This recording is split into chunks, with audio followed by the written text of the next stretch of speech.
지금 이곳에서 또 온라인으로 함께 예배하는 모든 분들에게 주님의 은혜와 평강이 함께 하기를 빕니다. 코로나가 극심히 확산되고 있고 그래서 확진자가 전보다 더 가까이 우리 주변에 여러 생기고 있습니다. 모두가 안전하시길 바라고 혹 감염되신 분들도 주님의 은혜와 능력 안에서 속히 회복되시기를 기원합니다. 우리가 이렇게 처한 상황과는 상관없이 시간은 그저 앞을 보고 쭉 달려가고 있습니다. 이제 곧 있으면 올해의 사순절이 시작됩니다. 이 사순절은 교회력으로 이번 수요일인 제수요일부터 시작해서 부활주일 전까지 주일을 제외한 40일 동안의 절기입니다. 주님의 십자가를 생각하면서 회개하고 또 기도하고 절제하고 묵상하는 경건 생활을 하고 또 이를 통해서 고난의 길을 걸어가신 주님의 은혜에 감사하는 기간입니다. 교회가 매년 부활주일에 앞서서 이 사순절 기간에 특정한 활동을 제안하고 또 참여하도록 권유하기도 하기 때문에 이 사순절은 우리에게 매우 익숙한 절기일 겁니다. 그런데 교회력상으로 우리에게 매우 익숙한 이 사순절에 동반되는 날이 있는데 바로 오늘 산상변모 주일입니다. 이 한자로 이루어진 산상변모라는 말은 말 그대로 산 위에서 변화되었다라는 뜻입니다. 산에서 예수님의 모습이 변화된 일을 가리키는 것이죠. 그래서 산상변모 주일이란 오늘 본문 이야기에 나오듯이 예수님께서 산 위에서 변모한 즉 그 모습이 영광스럽게 변화된 사건을 기념하는 주일입니다. 예수님의 생애를 중심으로 만들어진 달력을 우리가 교회력이라고 하죠. 이 교회력으로 이 산상변모 주일은 항상 사순절이 시작되기 바로 전 주일에 해당됩니다. 이 사순절이 부활주일 전 주일을 제외한 40일 기간이기 때문에 이 부활주일에 따라서 그 사순절의 시작 날짜가 달라집니다. 그것처럼 이 산상변모 주일도 사순절 바로 전주일이기 때문에 사순절이 언제 시작하느냐에 따라서 그 날짜가 달라지게 됩니다. 사순절이 부활주일로 향하는 길인 것처럼 이 산상변모 주일도 사순절에 갈 때 거쳐야 하는 길목에 해당한다는 것이죠. 사순절이 예수님의 고난을 묵상하게 하므로 우리가 맞이할 예수님의 부활의 날을 더욱 기쁨으로 맞이하게 합니다. 그런 것처럼 이 산상변모 주일은 예수님의 영광스러운 변모 사건을 기억하므로 우리가 사순절 동안 보내는 그 고난을 묵상하고 경건 생활을 하는 자세에 길을 제시하는 것입니다. 오늘 본문의 시작인 28절이 이렇게 말을 합니다. 이 말씀을 하신 후 8일쯤 되어 예수께서 베드로와 요한과 야고보를 데리고 기도하시러 산에 올라가사. 오늘 본문은 예수님께서 산에서 변화한 모습을 말하기 전에 이 말씀을 하신 후 8일쯤이라고 말하면서 이 시간 본문이 앞에서 한 예수님의 말씀과 연관이 있다는 것을 보여줍니다. 즉 이 변화산 이야기는 앞서 예수님이 하신 말씀에 비추어서 바라봐야 한다는 것이죠. 그래서 오늘 본문 앞의 내용을 살펴보는 게 필요합니다. 앞에서 예수님이 무슨 말씀을 하셨을까요? 아마 베드로의 신앙 고백을 들어보셨을 겁니다. 예수님은 그리스도십니다 라는 베드로의 고백이죠. 예수님께서 사람들에게 하나님의 말씀도 잘 가르치시고 또 아픈 사람의 병도 잘 고쳐주시고 또 귀신도 쫓아주시고 또 여러 능력을 행하셨기 때문에 사람들은 각기 예수님에 대한 자기의 의견을 가지고 있었습니다. 우리도 평범하지 않고 매우 뛰어난 어떤 사람들을 보면 나름 그 사람에 대해서 자기가 평가해보고 또 그 평가를 다른 사람들과 나눠 이야기해보곤 합니다. 당시 예수님은 사람들 사이에서 유명 인사셨기 때문에 사람들은 예수님에 대해 관심을 가지고 또 자기네들끼리 이런저런 얘기를 나누었습니다. 그래서 예수님은 제자들을 모아놓고 이렇게 물으셨습니다. 사람들이 나에게 누구라고 하느냐? 나를 보고 누구라고 하더냐라는 말이죠. 그래서 제자들은 이렇게 대답합니다. 사람들이 예수님을 세례 요한이라고도 하고 어떤 사람은 엘리야라고도 하고 또 어떤 사람은 선지자 중에 한 사람이 다시 살아났다고도 합니다. 그랬더니 예수님이 제자들에게 물으시는 것이죠. 그러면 너희는 나를 누구라고 하느냐? 이때 베드로가 제자들을 대표해서 이렇게 대답합니다. 예수님은 하나님께서 보내신 그리스도이십니다. 네, 베드로의 대답은 옳은 대답이었습니다. 예수님은 정말로 그리스도이시기 때문이죠.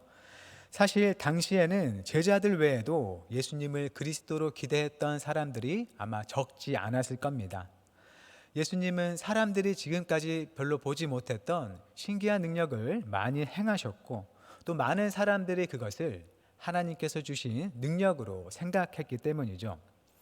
사람들을 병의 고통에서 해방시켜 주시고 또 죽은 사람을 살리기도 하시고 또 오병이어의 기적을 베풀면서 배고픈 사람들의 배를 불려주신 만큼 예수님이 그들을 다스릴 왕이 되어주셨으면 좋겠다 하고 바라는 사람들도 적지 않았을 겁니다. 나중에 예수님이 예루살렘에 들어가실 때 여러 사람들이 환영하는 모습을 보면 사람들이 예수님에 대해서 하나님의 대리자로서 이스라엘 민족을 다스리고 외세에서 구원할 그리스도로 어느 정도 기대했었다는 것을 알 수 있습니다. 그런데 예수님은 이 베드로의 신앙 고백을 다른 사람들에게는 전하지 않도록 말씀하십니다. 우리가 그 이유를 짐작해 보자면 예수님이 그리스도가 맞으시긴 한데 지금 신앙 고백을 한 베드로가 그리스도에게 기대하는 일과 실제 그리스도이신 예수님께서 앞으로 하실 일이 달랐기 때문이라고 생각해 볼 수 있습니다. 그때의 사람들은 하나님께서 보내시는 그리스도가 이 이스라엘에 오면 하나님이 주신 강한 힘으로 지금 이스라엘을 식민지로 삼은 로마를 물리치고 이스라엘의 풍요와 평화를 가져올 것으로 기대했습니다. 로마를 물리칠 실제적인 힘, 군대를 인솔하는 능력, 나라를 잘 다스릴 정치력을 가진 그런 그리스도를 기대했던 것이죠.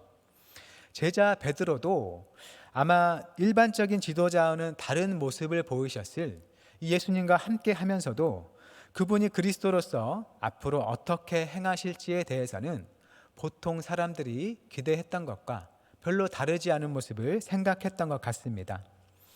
그래서 예수님은 사람들이 예수님에 대해서 오해하지 않도록 이 베드로의 고백의 말을 다른 사람들에게 전하지 않도록 경계하셨습니다.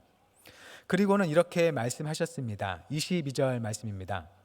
이르시되 인자가 많은 고난을 받고 장로들과 대제사장들과 서기관들에게 버림받아 죽임을 당하고 제3일에 살아나야 하리라 하시고, 네, 예수님께서 제자들에게 처음으로 예수님의 고난과 죽음과 부활에 대해서 말씀하시는 장면입니다. 베드로는 아마도 예수님은 이스라엘을 이방 나라에서 건져내실 구원할 그리스도시라고 고백한 것이겠지만 예수님은 오히려 자신이 고난을 받고 심지어 이스라엘의 지도자들인 장로들, 대제사장들, 서기관들에게 배척받고 죽었다가 3일 만에 다시 살아날 것이라 말씀하시는 겁니다. 예수님께서는 고난과 죽음을 말씀하시지만 또한 다시 살아날 것도 말씀하셨습니다. 즉 고난과 죽음 뒤에 부활에 있을 것을 이미 이때 예고하셨던 것이죠. 아마 제자들은 이 예수님의 말씀이 무슨 의미인지 이해하지 못했을 텐데 우리가 보는 누가복음은 제자들의 반응을 말하지 않습니다. 곧바로 예수님의 말씀이 이어지는데 우리 23절과 24절 말씀을 함께 읽어보겠습니다. 시작. 또 무리에게 이르시되 아무든지 나를 따라오려거든 자기를 부인하고 날마다 제 십자가를 지고 나를 따를 것이니라. 누구든지 제 목숨을 구원하고자 하면 잃을 것이요 누구든지 나를 위하여 제 목숨을 잃으면 구원하리라. 아멘. 예수님을 따르고자 하는 자는 자기의 십자가를 지고 예수님을 따라야 한다. 만약 예수님을 따르지 않고 자기 목숨을 지키려고 하면 목숨을 잃을 것이요 오히려 예수님을 따르다가 목숨을 잃는 자는 목숨을 구원할 것이다, 목숨을 얻을 것이라고 말씀하십니다. 목숨을 잃어야 오히려 목숨을 얻을 것이다 라는 말이 이상하지만, 앞서 예수님께서 고난과 죽음 뒤에 부활이 있을 것이라는 말을 반복해서 하는 것으로도 볼 수 있겠습니다. 고난과 죽음 뒤에 찾아오는 부활을 제자들에게도 적용시켜 말하는 것이죠. 예수님께서 가셨던 십자가 고난과 죽음의 길을 따르는 자는 살 것이고, 그 길이 자기에게 죽음을 가져온다 하여 그 십자가 길을 따르지 않고 다른 길을 따라가면 죽게 된다는 것입니다. 죽음처럼 보이는 길이 사실은 생명이고, 생명처럼 보이는 길이 사실은 죽음이라는 것이죠. 이런 말씀을 하신 뒤 약 8일쯤 뒤가 되어 오늘 본문 이야기가 이어집니다. 예수님께서 베드로와 요한과 야고보를 데리고 기도하시러 산에 올라가셨습니다. 예수님께서는 간혹 베드로와 요한과 야고보 이 세 명의 제자만 데리고 특별한 일을 하실 때가 있는데, 바로 오늘 본문이 그에 해당합니다. 이 셋만 데리고 가신 만큼 특별한 일이 있겠구나 하고 생각할 수 있는 것이죠.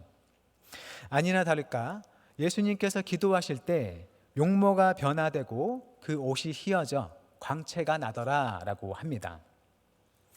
얼굴이 어떻게 변하셨을지는 모르지만 아마 원래의 모습보다 더 나은 모습으로 변했을 것이고, 옷이 하얗게 빛났다는 것은 그 모습이 굉장히 영광스러운 모습이었다는 겁니다. 아마 예수님은 원래 다른 사람들과 별로 다르지 않은 평범한 모습을 갖고 계셨을 텐데, 그런 보통 사람의 모습이 아니라 마치 하늘의 천사의 모습, 이 땅에 속한 자가 아니라 하늘에 속한 자의 모습을 지니게 되셨다는 것이죠.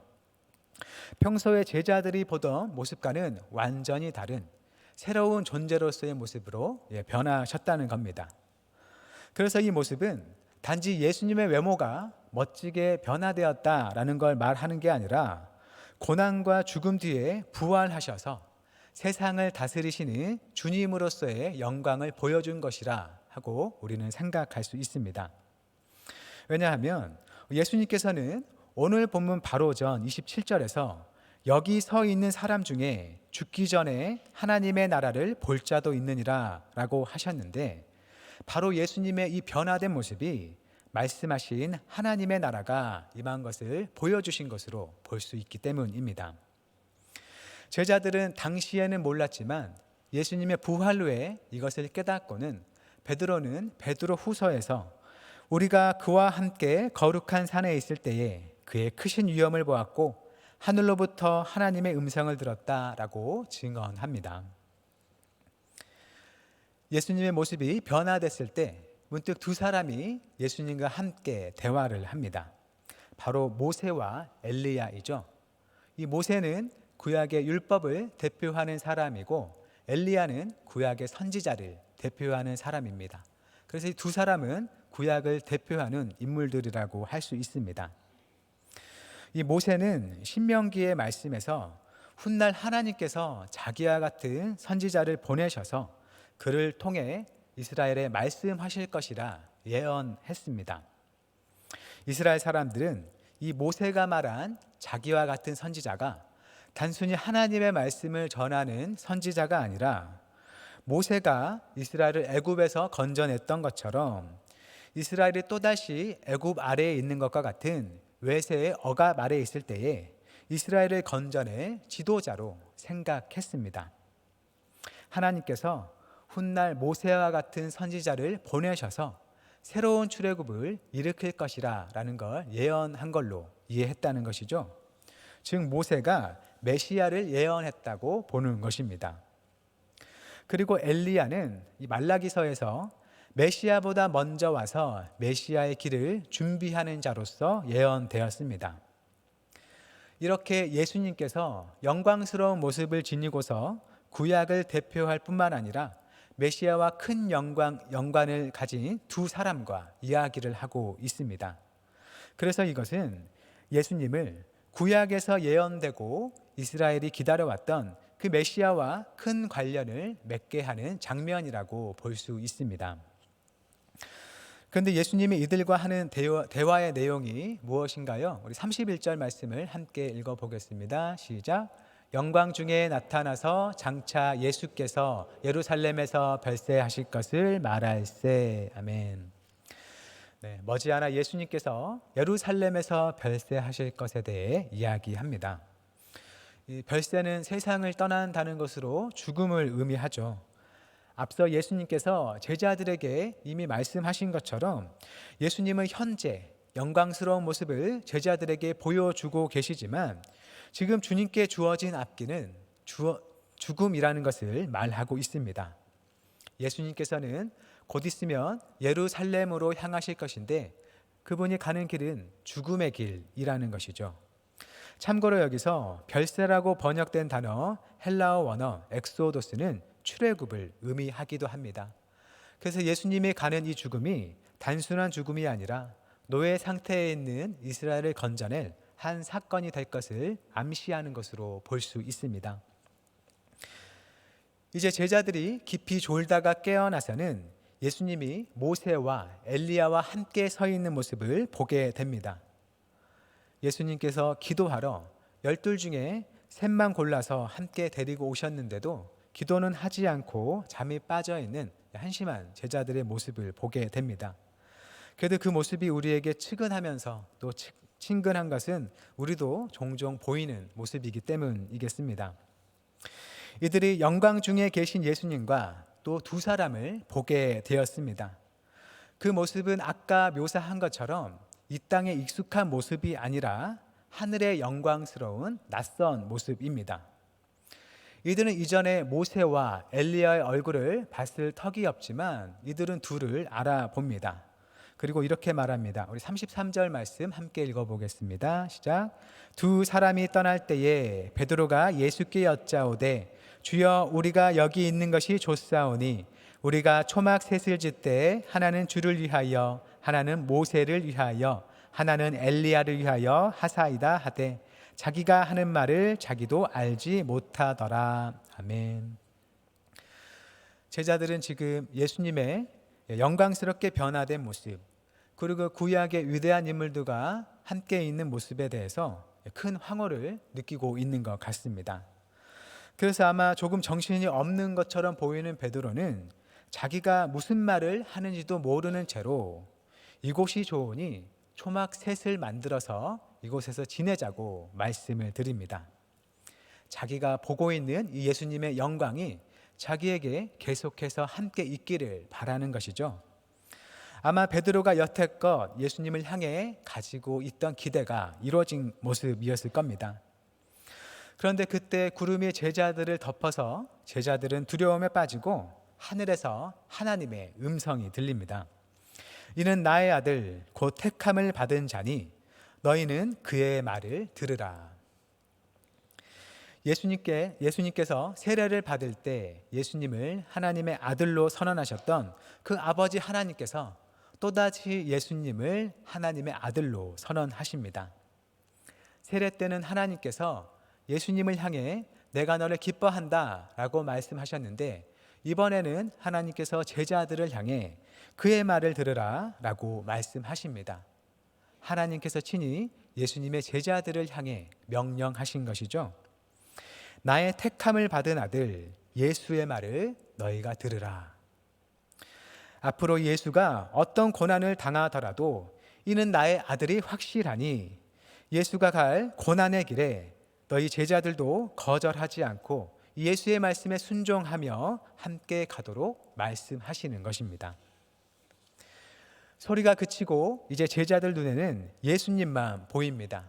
신기하고 황홀했던 광경, 예수님이 큰 영광 속에 계신 모습은 다 사라지고 원래 함께했던 예수님의 평상시의 모습만 남아 있는 것이죠. 제자들은 여전히 자기들이 무엇을 본 것인지 깨닫지 못해서 당시에는 본 것을 아무에게도 말하지 않았다고 합니다. 이제 제자들은 앞으로 산에서 보았던 영광의 예수님이 아니라 다시 원래 제자들이 보던 모습으로 돌아오신 예수님과 함께 할 것입니다. 하늘의 영광은 없이 오히려 세상 그 누구보다 초라하게 고난과 죽음을 맞으실 그런 예수님과 함께 할 것입니다. 그럼에도 이들은 산에서 본 예수님의 그 하늘 영광의 모습을 기억해야 하고, 하나님께서 이들에게 당부하신 말씀, 너희는 예수의 말을 들으라 라는 말씀을 마음에 새기고 그 고난길에 함께 나아가야 하는 것입니다. 이제 산에서의 주님의 영광을 경험하고 이튿날 예수님과 함께 산에서 내려온 제자들이 맞닥뜨린 일은 귀신 들려 고통받는 아이와 그의 아버지, 그리고 귀신을 쫓아내 달라고 부탁을 받았지만 능히 쫓아내지 못하는 다른 제자들입니다. 귀신 들린 아이의 아버지는 예수님께 이렇게 말합니다. 당신의 제자들에게 내쫓아 주기를 구하였으나 그들이 능히 못하더이다. 이 제자들은 이미 예전에 예수님께 권능을 받아서 병도 고치고 귀신을 쫓아낸 적도 있었습니다. 하지만 이번에 만난 귀신은 쫓아내지 못한 것이죠. 이에 예수님께서 대답하십니다. 우리 41절 말씀을 함께 읽어보겠습니다. 시작. 예수께서 대답하여 이르시되 믿음이 없고 패역한 세대여, 내가 얼마나 너희와 함께 있으며 너희에게 참으리요. 내 아들을 이리로 데리고 오라 하시니. 아멘. 예수님께서 제자들과 무리들의 믿음이 없고 패역한 모습을 꾸짖으십니다. 그리고 아이를 데려오게 해서 귀신을 쫓아내시고 아이를 고쳐주십니다. 예수님께서 산에서 내려와 귀신을 쫓아내신 이야기는 산에서 본 예수님의 영광과는 대조되는 이 세상의 현실을 보여줍니다. 우리가 지금 살아가는 이 세상은 어떤 세상인가요? 마치 하나님을 대적하는 귀신들이 사람에게 들려서 괴로움을 주고 세상을 죄악으로 이끌어가는 것처럼 보이는 그런 괴롭고 악한 세상입니다. 예수님께 받은 권능으로 한 번, 두 번은 귀신을 쫓아낼 수 있었지만 지속적으로 주님을 향한 믿음을 지키지 못하면 그 힘을 잃고 함께 고통과 부끄러움을 당하는 곳입니다. 주님께서 한탄하며 하신 말씀, 내가 얼마나 더 너희와 함께 있고 얼마나 더 너희를 참아야 하느냐 하신 말씀이 여전히 유효한, 여전히 정확한 평가가 되는 세상입니다. 여전히 이 세상은 믿음이 없고 패역합니다. 우리는 주님을 믿는 믿음을 가지고 바로 이러한 세상 속을 살아가고 있는 것입니다. 단지 살아갈 뿐만 아니라 예수님의 부르심을 따라서 우리 자신마다의 십자가를 지고 예수님을 따라야 할 책임을 가진 제자들인 것입니다. 내가 얼마나 더 너희와 함께 있고 얼마나 더 너희를 참아야 하느냐라고 하신 예수님의 말씀은 이제 주님을 믿는 우리에게 맡겨주신 이 세상을 향한 우리의 책임이 되었습니다. 예수님을 믿는다고 고백하고 그 주님의 영을 받은 우리가 이 세상과 함께하고 세상을 참으며 주님께서 남기신 고난을 우리 삶에 채워나가야 하는 것입니다. 변화산에서의 주님을 경험한 제자들이 그곳에만 머물기를 그치고 주님께서 향하시는 곳에 마음을 두고 따라야 한다는 것이죠. 어느 누구든 주님의 영광을 보게 되면 우리가 여기 있는 것이 좋사오니 라고 말할 것입니다. 아마 우리가 신앙생활을 하면서 이따금씩 경험하는 그 기쁨의 순간들이 이 변화산의 경험과 조금 비교될 수 있겠습니다. 빛나는 흰옷을 입은 주님의 모습은 우리 눈에 보이지는 않지만 우리는 예배 중에 또는 찬양 중에 기도 중에 또는 말씀을 보는 중에 또는 다른 성도들과 교제를 나누는 중에 하나님께서 우리 마음에 주시는 감사와 또 위로와 깨달음과 즐거움과 평강을 경험할 때가 있습니다. 그것이 내 마음에 이 세상에서 얻지 못했던 새로운 기쁨을 주죠.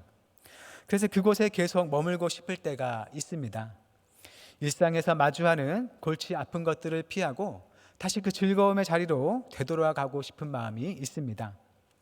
세상에서 내가 해결해야 할 문제, 고쳐야 할 문제, 어쩌면 나의 손길을 필요로 하는 문제들은 뒤로 하고 신앙활동 안에서만 즐거움만 즐거움을 쫓으려 하는 모습이 있는 것이죠.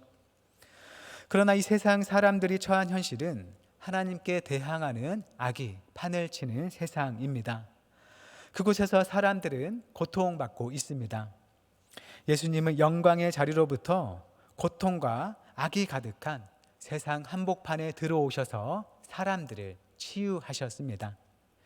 치유하셨을 뿐만 아니라 모든 사람들의 아픔과 죄를 짊어지고 고난과 죽음의 길을 걸어서 모두를 고치고 살리는 길을 열어주셨습니다. 주님의 아픔이 우리의 나음이 되었고 주님의 죽음이 우리의 생명이 되었습니다. 주님께서 우리를 부르시고 주님을 따르라고 말씀하시는 것이 바로 이러한 세상이라는 것입니다. 하나님의 은혜를 경험해서 예수님의 구원자 되심을 확실히 알았을 뿐만 아니라 주님을 믿고 의지하는 믿음을 가졌으니 그 믿음을 가지고 세상 속으로 들어가서 귀신 들려 고통받는 자와 같은 이 세상을 주님을 본받아서 고치고 살아가라는 것입니다. 우리가 이제 곧 맞이할 사순절이 이와 같아야 한다는 것입니다. 예수님께서는 고난과 죽음 후에 부활을 말씀하시고 산에서 제자들에게 감추어진 주님의 영광을 보여주셨습니다. 앞으로 예수님이 가실 길은 고난과 죽음이지만 그 길의 결국은 부활이며 우리를 살리실 길이라는 것을 알려주셨습니다. 예수님은 세상의 강한 힘이 아니라 바로 고난과 죽음을 통해서 구원하시는 그런 그리스도시라는 것을 우리에게 가르쳐 주신 것입니다. 그리고 주님께서 우리에게 맡기신 이 세상을 우리가 살려낼 길도 바로 그러한 고난의 길이라는 겁니다.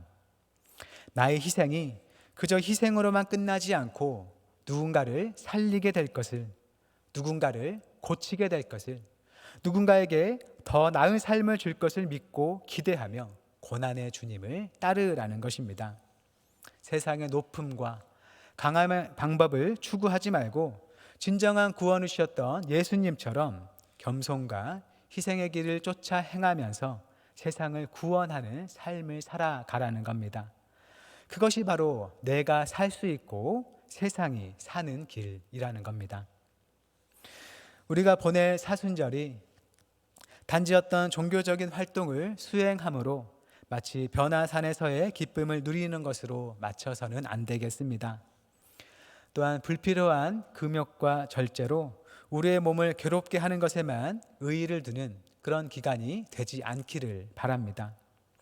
다만 예수님께서 보이신 것처럼 세상을 살리기 위해 자신을 내어주신 삶에 좀 더 발을 내딛어보는 기간이 될 수 있기를 바랍니다.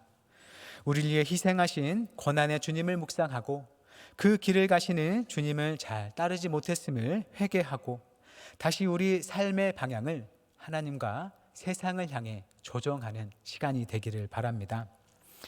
우리 삶의 애씀과 헌신과 희생이 아무 방향과 의미 없이 또는 허무한 것들을 향해 행해지지 않고 하나님께서 마음을 두고 바라보시는 세상을 살리기 위한 길로 향하도록 주님께서 인도하여 주실 것입니다. 그 길이 무엇인지, 그 방법이 무엇인지 아직은 우리가 구체적으로 알지 못하더라도 우리의 마음이 주님 안에서 이 세상을 향한 긍휼을 갖는 것이 바로 그 시작이 될 것입니다. 변화산에서 내려와 악에게 고통받는 이 땅의 현실을 마주친 이 제자들의 모습이 바로 우리 삶의 모습입니다. 우리를 둘러싼 어디를 보아도 아픔 없는 삶은 없습니다. 언제나 우리에게 은혜 베푸시는 생명의 주님을 의지하면서 우리가 발딛고 살아가는 이 땅을 살려내는 우리 성도의 삶이 되기를 바랍니다. 우리가 주님께 구하는 것이 예수님께 오해했던 사람들처럼 그저 병고침과 출세와 돈과 같은 자신의 육신을 위한 것만을 구하는 것으로 그치지 않기를 바랍니다.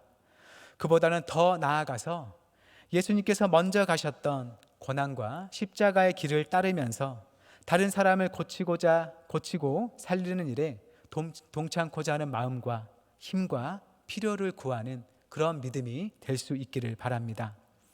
어렵지만 또 잘 알지 못하지만 그러한 소원을 가지고 주님께 나아가는 자에게 주님께서 그 은혜를 베푸시고 그 길을 열어주실 것입니다.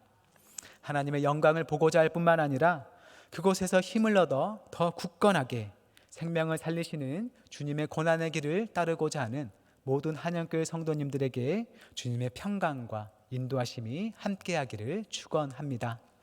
기도하겠습니다. 사랑과 생명의 하나님, 변화산에서 크신 영광을 보이신 주님께서 십자가의 길을 묵묵히 걸으며 우리를 살리셨듯이 우리 또한 후에 있을 영광의 확실함을 믿고 주님의 고난길을 따르며 세상을 살리는 일에 동참하게 하옵소서. 주님께서 우리를 위해서 고난받고 죽으신 일이 우리를 고치고 살리셨음을 믿고 감사드립니다. 주님께서 우리에게 베푸시는 은혜로 감사하고 만족할 뿐만 아니라 그 자리를 넘어서 지금도 믿음 없어 고통받는 세상을 향해 주님의 생명을 전하고 보이는 우리 삶이 되게 하옵소서. 우리의 헌신과 희생이 헛되지 않게 그 모든 것이 주님 안에서 오롯이 세상을 향하게 하시고 주님께서 그 모든 것을 사용하시며 아픈 이 세상을 고치고 살려 주옵소서. 그 길을 걸으며 주님 주시는 진정한 생명을 얻어 누리고 세상을 살리는 주님의 참된 제자들이 되게 하옵소서. 예수님의 이름으로 기도드립니다. 아멘.